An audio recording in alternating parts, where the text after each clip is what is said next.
Você conhece as diferenças entre a Bíblia católica e a protestante? Você sabe o que significa o termo deuterocanônico? Acompanhe esse estudo porque vamos tratar aqui sobre os livros mais debatidos na formação da Bíblia Sagrada. São eles Macabeus, segundo Esdras, Eclesiásticos, Sabedoria, Judite e Baruque. Essas e outras questões serão abordadas nesse vídeo, então fique até o final com a gente. Diante desse conhecimento que será colocado para você, há a possibilidade de acompanhar e ver os outros estudos. Para isso, clique nas letras vermelhas aqui embaixo à direita, ative o sininho, porque toda vez que sair um estudo novo, vai aparecer direto para você.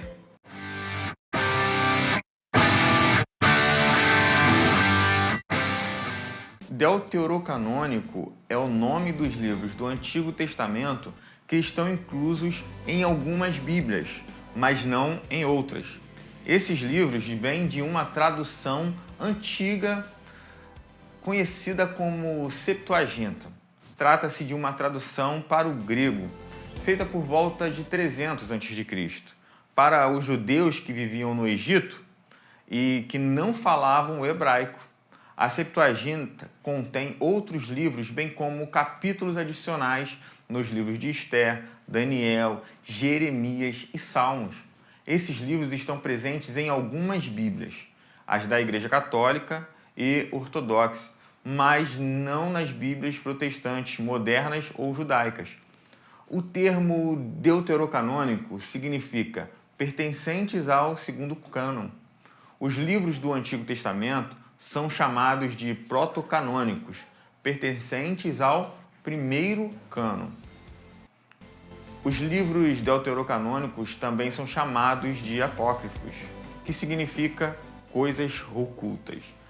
Nome que foi dado por Jerônimo, que traduziu a Bíblia em latim. O primeiro livro de Macabeus conta a história das guerras macabeias, período em que os governantes de fala grega ameaçavam destruir a região judaica. Os judeus, liderados por um homem chamado Judas Macabeus e outros de sua família, revoltaram-se contra seus governantes.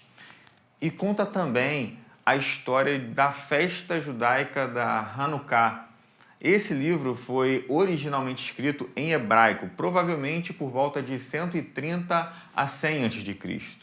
O segundo livro de Macabeus é o resumo de uma obra desaparecida em 5 volumes, escrita por alguém chamado Jasão de Cirene.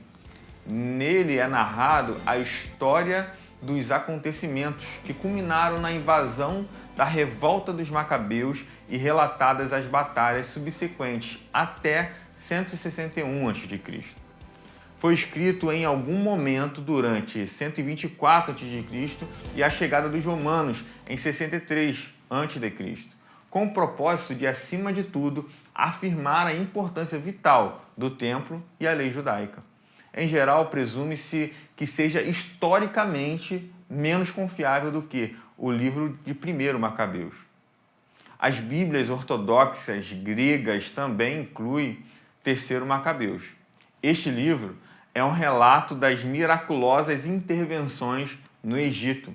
Ele não tem nenhuma relação com 1º e 2º Macabeus, já que os acontecimentos neles descritos ocorreram 50 anos antes da revolta macabeia no Egito.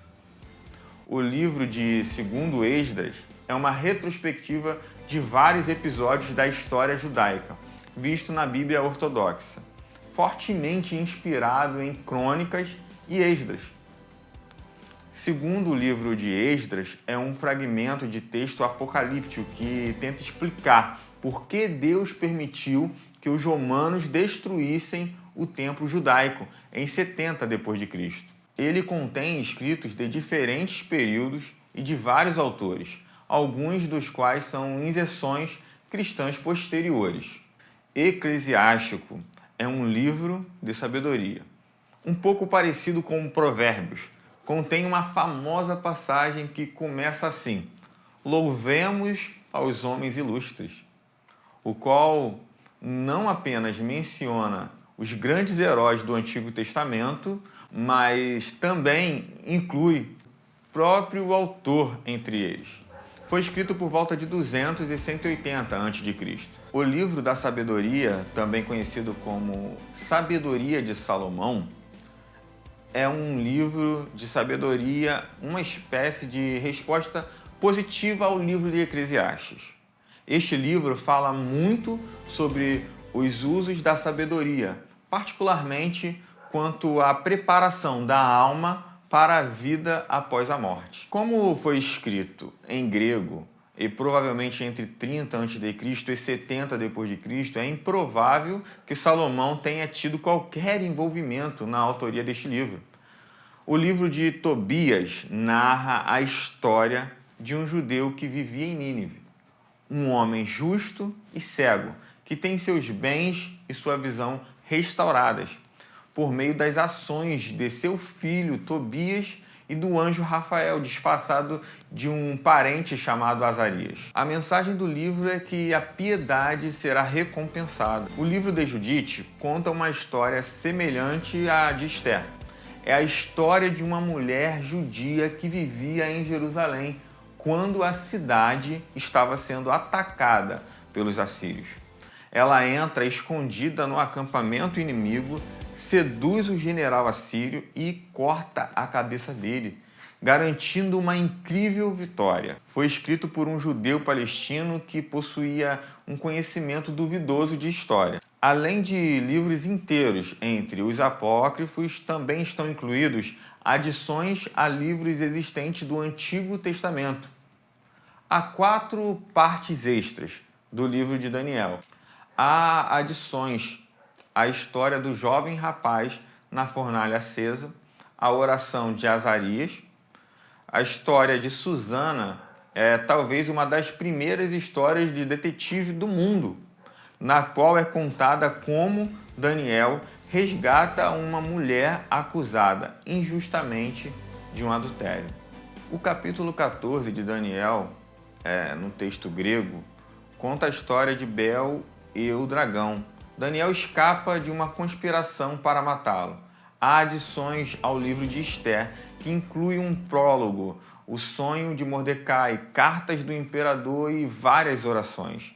O livro de Baruque, que era secretário de Jeremias, é uma adição ao livro de Jeremias.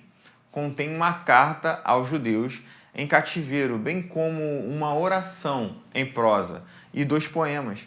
A Igreja Ortodoxa aceita também a oração de Manassés, que relata aparentemente a oração do rei depois de uma vida de perversidade e arrepende-se de seus pecados antes de morrer.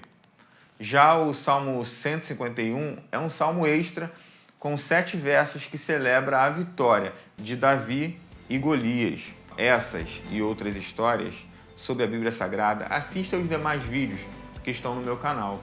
A sua participação é necessária para mantermos esse canal funcionando. Aqui estão os outros vídeos e aqui também. Então, não deixe o conhecimento para depois.